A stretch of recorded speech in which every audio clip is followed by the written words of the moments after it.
এরপরে আল্লাহ পাক রব্বুল আলামিন বলেন, ইয়াসিন ওয়াল কুরআনিল হাকীম ইন্নাকা লামিনাল মুরসালিন আলা সিরাতিম মুস্তাকিম তানজিলাল আজিজির রাহিম। আল্লাহ পাক রব্বুল আলামিন তার বন্ধুকে ডাক দিয়ে বললেন, ইয়াসিন, হে আমার বন্ধু, আমি আল্লাহ রাব্বুল আলামিন তোমার কাছে বিজ্ঞানময় কোরআনের শপথ করে বলছি। ইয়াসিন অল কুরআনিল হাকিম, বাই দা ওয়াইজ কোরআন, বিজ্ঞানময় কোরআনের শপথ। Indeed you are from among the messengers on a straight path. This is a revelation of the exalted in might, the merciful. আল্লাহ পাক বলেন, হে আমার বন্ধু, আমি বিজ্ঞানময় কোরআনের শপথ করে বলছি, কাফের বেঈমানরা আপনাকে নবী মানতে চায় না। আমি আল্লাহ ঘোষণা করলাম, আমার পক্ষ থেকে পাঠানো আপনি অবশ্যই একজন নবী। সুবহানাল্লাহ। আল্লাহ পাক কসম খেয়ে বললেন, আপনি আল্লাহর নবী। আর এই কোরআন আল্লাহর পক্ষ থেকে পাঠানো কোরআন। গোটা পৃথিবীর মানুষ যদি অস্বীকার করে আর আমি যদি স্বীকার করি, পৃথিবীর মানুষের অস্বীকারে কোনো কিছু আসে যায় না। আমি আল্লাহ আপনাকে বিশ্ব নবী বলে ঘোষণা করে দিলাম। এই ইয়াসিনের এই অংশে আল্লাহ পাক কোরআনুল কারীমকে বিজ্ঞানময় কোরআন, বিজ্ঞানময় কোরআন বলে ঘোষণা করেছেন। আরো অনেক আয়াতে, অসংখ্য আয়াত আছে যে আল্লাহ তাআলা কোরআনকে বৈজ্ঞানিক কোরআন, সায়েন্টিফিক কোরআন বলে ঘোষণা করেছেন।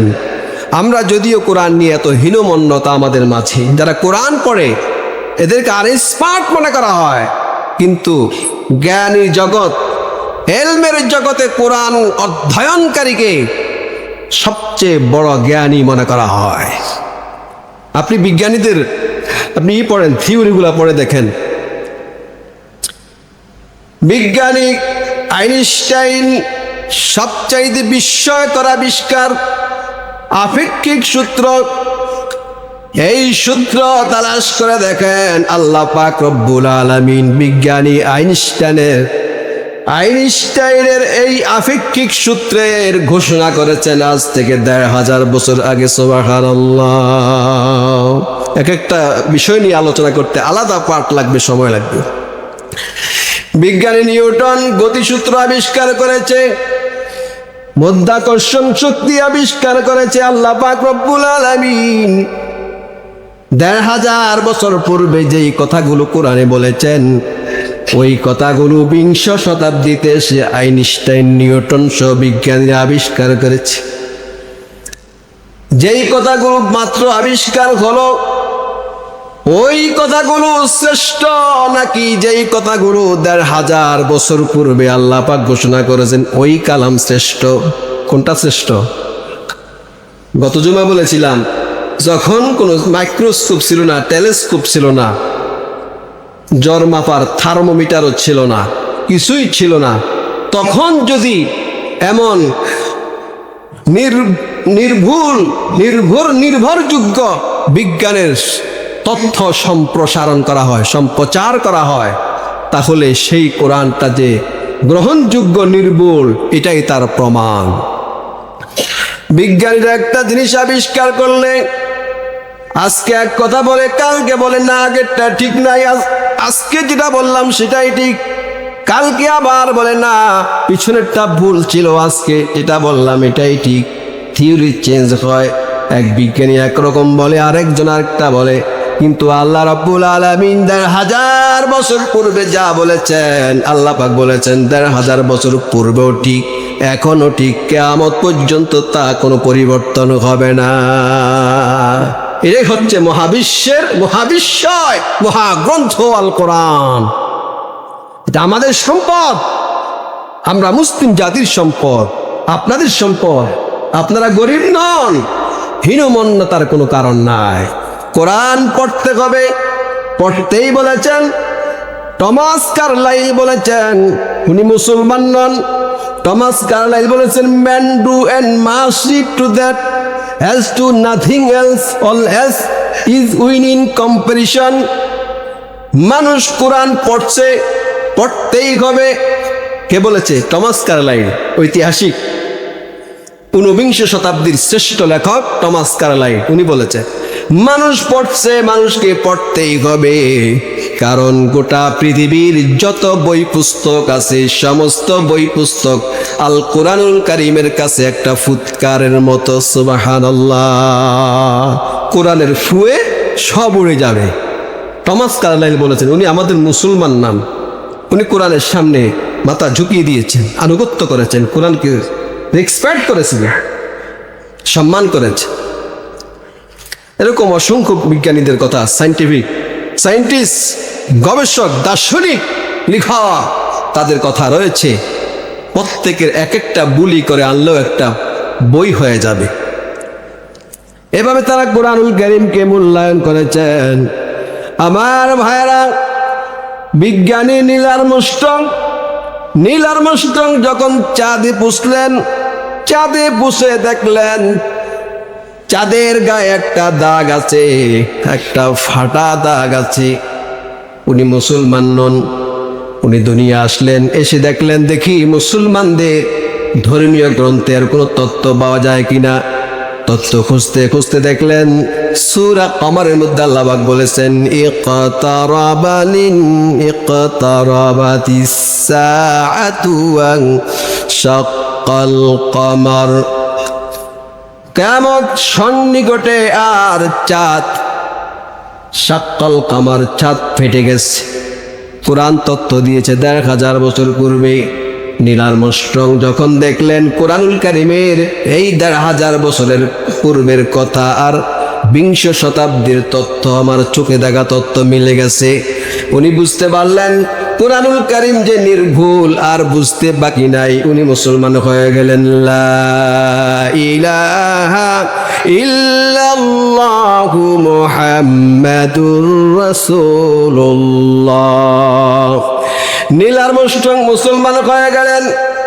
নাস্তিক বেঈমানরা প্রচার করে উনি নাকি মুসলমান হন নাই, উনি মুসলমান হয়েছেন। নাস্তিক বেঈমানরা প্রচার করছে ওনার বিরুদ্ধে, উনি মুসলমান হয় নাই। এই নাস্তিক বেঈমানদের খবর আমাদের মুসলমানরাও বিশ্বাস করতে যায় বলে। অনেক মুসলমান আছে না যারা সংশয়বাদীরা মুসলমান নামে চলে, মুসলমান নাম দিয়া চালায়া দেয় সমাজে। আসলে এরা মুসলমান না, এরা হলো সংশয়বাদীরা মুসলমান নয়। সূরা বাকারার প্রথম রুকুতে খুলে দেখেন, সংশয়বাদী মুনাফিক, সংশয়বাদী মুসলমান নয়। আমার বন্ধুগণ, এরপরে আসেন ফ্রান্সের শ্রেষ্ঠ বিজ্ঞানী কুস্টা, জাক ভি কুস্টা। উনি সাগর নিয়ে গবেষণা করতেন, পানি নিয়ে গবেষণা করতেন। গবেষণা করতে গিয়ে দেখলেন দুইটা সাগর পাশাপাশি চলে, একটা লোনা পানি আর একটা মিষ্টি পানি। এইভাবে চলতেছে আবহমান কাল থেকে আজও পর্যন্ত চলে। একটা পানি গোলা আর একটা পানি পরিষ্কার, লোনা পানি আর মিষ্টি পানি পাশাপাশি চলে। এত পানির যে চাপ, মহাসাগরের চাপ, এটা সাধারণ চাপ না। এই পানির চাপ থাকা সত্ত্বেও একটার মধ্যে আরেকটা ঢুকে যায় না, পাশাপাশি চলছে, খুব শান্তভাবে চলছে, খুব ডিসিপ্লিনের সাথে চলছে। মিলে যায় না কেন? এটা যারা কৌতূহলী না হলে গবেষক হওয়া যায় না, বিজ্ঞানী হওয়া যায় না। জাক ভি কুস্টা গবেষণা করলেন আটলান্টিক মহাসাগরের উত্তর অংশের পশ্চিম অংশে একটা ট্রায়াঙ্গেল আছে, বারমুডা ট্রায়াঙ্গেল নিয়ে বিজ্ঞানীরা গবেষণা করে শেষ পর্যন্ত ইসলামের কাছে আসতে বাধ্য হয়েছে। যে আটলান্টিক মহাসাগরের সাথে যে লোনা পানি আর মিষ্টি পানি, এটা সমানভাবে চলছে। গবেষণা করলেন, গবেষণা করে দেখলেন এখানে কোনো লোহা বা অ্যালুমিনিয়াম বা রড সিমেন্টের কোনো প্রাচীর পাওয়া যায় না, কোনো কিছুই পাওয়া যায় না। হাত দিয়ে ধরলেও বোঝা যায় না, খালি চোখে দেখা যায় না। তিনি অনুবীক্ষণ যন্ত্র দিয়ে, মাইক্রোস্কোপ দিয়ে তিনি যখন দেখলেন, পরীক্ষা নিরীক্ষা করলেন, সেখানে দেখতে পেলেন একটা খুব চিরুনির মতো একটা মিষ্টি পানির ফোয়ারা উঠতেছে দুই সাগরের মাঝখানে।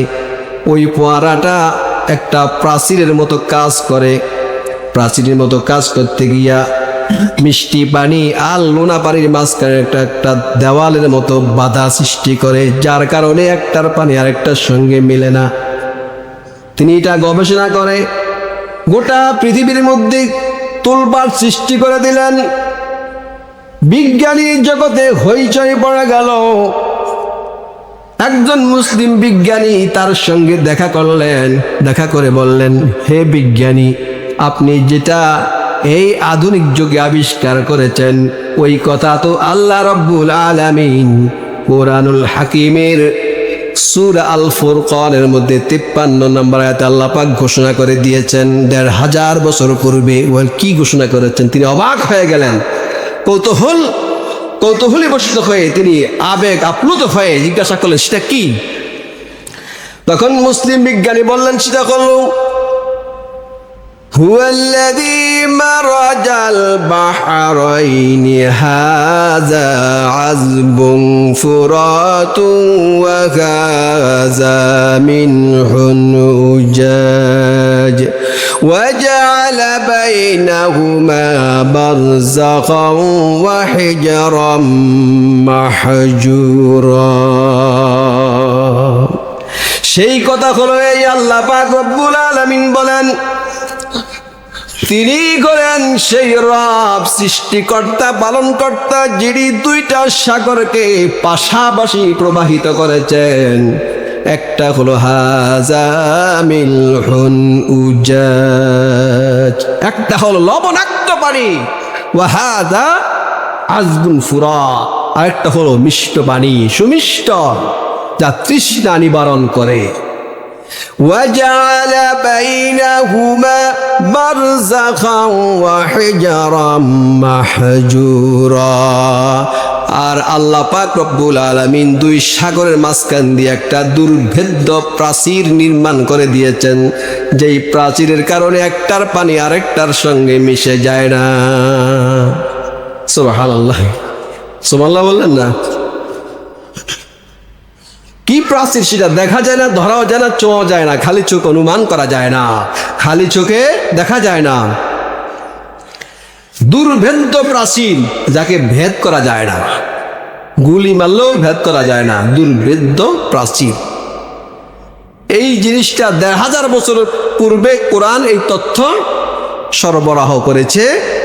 আর বিংশ শতাব্দীতে সে জাগবিকুষ্টা আবিষ্কার করলেন যে সেখানে তিনি প্রাচীর পেয়েছেন। তিনি অবাক হয়ে গেলেন, কোরআনের সত্যতার তার কাছে স্পষ্ট হয়ে গেল। তিনি মুসলিম বিজ্ঞানীর কাছে পড়ে নিলেন, আশহাদু আল্লা ইলাহা ইল্লাল্লাহু ওয়া আশহাদু আন্না মুহাম্মাদান আবদুহু ওয়া রাসূলুহু। শুধুমাত্র জাগবিকুষ্টা নন, অসংখ্য বিজ্ঞানী আছে যারা কুরআনুল কারীমের তত্ত্বগুলোকে বিজ্ঞানের কষ্টিপাদত দিয়ে যাচাই করে করে তারা দেখলেন কোরআনের সাথে বিজ্ঞানের সংঘর্ষ তো দূরের কথা, কোরআন যা বলেছে 1500 বছর পূর্বে আধুনিক বিজ্ঞান যদি সঠিকভাবে বলে থাকে সেটা কোরআনের পক্ষে যাবে। সঠিকভাবে যদি বিজ্ঞান এসে যেটা বলে সেটা কোরআনের পক্ষে যাবে। কিন্তু বিজ্ঞানী যদি গাঁজা খেয়ে কোনো কথা বলে, ওই গাঁজাঘুরি কথা কোরআনের সাথে মিলবে না। কথা বলেন ঠিক না বা ঠিক? তো সঠিক তত্ত্ব হতে হবে। স্যার উইলিয়াম মুর তিনি ভ্রূণ বিজ্ঞানী ছিলেন। মাতৃগর্ভের যে সন্তান জন্ম হয়, জন্ম হওয়ার সূচনা লগ্নে যে বীর্য যে অবস্থান হয়, প্রথম অবস্থা, ওটাকে ভ্রূণ বলে। ভ্রূণ বিজ্ঞানী কি করলেন? যে মাতৃগর্ভে 40 দিন পর পর একটা অবস্থার চেঞ্জিং হয়, এই চেঞ্জিংটা তিনি এসে দেখলেন কোরআনেও একই অবস্থা। সুবহানাল্লাহ। সূরা আল মুমিনুনের মধ্যে প্রথম পৃষ্ঠায় আল্লাহ পাক এই কথা বলেছে। কোরআনের মধ্যে তিনি তথ্য পেয়ে তিনি তৎক্ষণাৎ মুসলমান হয়ে গেলেন। সুবহানাল্লাহ। অসংখ্য অগণিত দার্শনিক বিজ্ঞানী আছে যারা কোরআনের বিজ্ঞানের কাছে আনুগত্যের মাথা ঝুঁকিয়ে দিয়েছে। সুবহানাল্লাহ। ওরা কোরআন পড়ে পড়ে কোরআনের কাছে নতশীল হয়ে যায়, আর আমরা মুসলমান আমরা কি করি? কোরআন আমাদের কোরআনের উপরে ধুলাবালি পড়ে, যে কোরআন যে কবে পড়া হয়েছে, ওই যে মুরব্বী ছিল ঘরের মধ্যে, মুরব্বী তেলাওয়াত করতো, এখন আর তেলাওয়াত চলে না। কোরআনের শিক্ষা নাই, কোরআনের দীক্ষা নাই। আল্লাহ পাক কি বলেছেন? আসো কোরআনের দিকে। وَإِذَا قِيلَ لَهُمْ تَعَالَوْا إِلَى مَا أَنزَلَ اللَّهُ, আল্লাহ পাক বলছেন যখন তাদেরকে বলা হয় কোরআনের দিকে আসো, তখন তারা কি করে? إِذَا رَأَيْتَهُمْ يَصُدُّونَ عَنكَ صُدُودًا, তখন তা দেখবা মাথা ঘুরায়া অন্যদিকে চলে যাবে, অন্যদিকে চলে যাবে। আপনার সন্তান স্কুলে পড়ে, কিন্ডার গার্ডেনে পড়ে, মডেল স্কুলে পড়ে, সকালে যখন 8টা বেজে যায়, 8টায় স্কুল, 7টা বা তার আগ থেকে প্রস্তুতি চলতে থাকে। সকালবেলায় মা ঘুম থেকে উঠা দেয়, ইউনিফর্ম পরা দেয়, কোনো স্কুলে টাই আছে টাইও পরায়া দেয়, আবার আইডেন্টি কার্ডটাও পরায়া দেয়, কেটস পরায়া দেয়, সুন্দর করে একবারে সুনু পাউডার দিয়ে মেকআপ করে সুন্দর করে স্কুলে পাঠায়া দেয়। আর এই সন্তান কোথায় যায়? স্কুলে যায়। বলে মাদ্রাসায় পড়াবেন না? না, মাদ্রাসায় পড়ালে তো ভাত খেতে পারবে না, এই শিক্ষা দিয়ে তো চলবে না। আল্লাহ পাক বলেছেন কোরআনের দিকে আসো। আমি একটা খোঁড়া যুক্তি দিয়া বললাম না, এই শিক্ষা চলে না, স্কুল যেতে হবে। এই আয়াতের সাথে আমার আচরণের সাথে মিল আছে কিনা একটু ঠান্ডা মাথায় চিন্তা করে দেখেন। খালি মুনাফিকদের দোষ, শুধু নাস্তিকদের দোষ দিই, খালি সব নাস্তিকদের দোষ। আমাদের মধ্যে যে নাস্তিকতা ভরপুর আছে সেটা একটু তালাশ করে দেখলাম না। এত সুন্দর করে গোছায় গাছায় স্কুলে পাঠালাম, সকালবেলায় যে আপনি মক্তবে পাঠাবেন সেটাতে ভুলে গেছেন। যে বাংলা ইংরেজি গণিত পড়ার জন্য স্কুলে পাঠালাম, প্রাইভেট মাস্টার রাখলাম, কোরআন শিক্ষার জন্য কি করলাম একটু চিন্তা করে দেখুন। আল্লাহ পাক বলেছেন কোরআনের দিকে আসো। আমরা কি কোরআনের দিকে আসতেছি? আমরা কথা বলেন, এই আয়াতটা পড়েন। ওয়াইদা কিলা লাকুম তাআলাউ ইলা মা আনজালাল্লাহ, সূরা আন-নিসার মধ্যে আয়াতটি রয়েছে। আমরা এই আয়াতের বিরুদ্ধাচরণ করে মুনাফিকের কাতারে বা অথবা মুনাফিকের আচরণে আমরাও শামিল হয়ে গেছি। সুতরাং কোরআনকে এভাবে ফেলে রাখলে হবে না। কোরআন তেলাওয়াত শিখতে হবে, আমল করতে হবে, অনুবাদ তরজমা শিখে আমাদের জীবনকে কোরআনের রঙে রঙিন করতে হবে। আল্লাহ তাআলা আমাদেরকে তৌফিক দান করেন। আমিন। ওয়া আখিরু দাওয়ানা আলহামদুলিল্লাহি রাব্বিল আলামিন। আসসালামু আলাইকুম।